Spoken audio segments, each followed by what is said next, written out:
আজকে আমরা 50 থেকে 60 এর মধ্যে যে সমস্ত সংখ্যাগুলো আছে তাদের বর্গ মাত্র 5 সেকেন্ডে কিভাবে শিখব। দেখো প্রথম কার্ডটাকেই দেখো কত আছে 51। এই 51 সংখ্যাটা 50 এর থেকে কত বেশি? 50 এর থেকে 1 বেশি, তাহলে 1 এর স্কয়ার করলে কত হবে?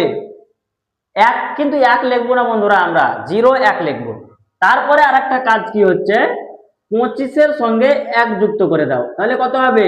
26। বুঝতে পেরেছো বন্ধুরা?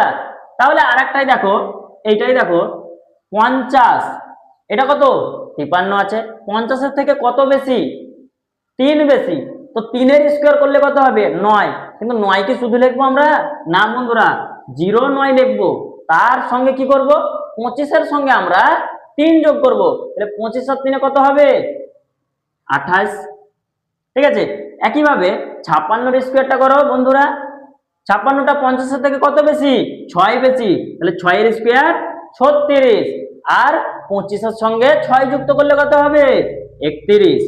একইভাবে 59টাই করো, তাহলে কি 50 এর থেকে কত বেশি? 9 বেশি, তাহলে 9 এর স্কয়ার করলে কত হবে? 81, আর 25 এর সঙ্গে 9 যুক্ত করলে কত হবে? 34।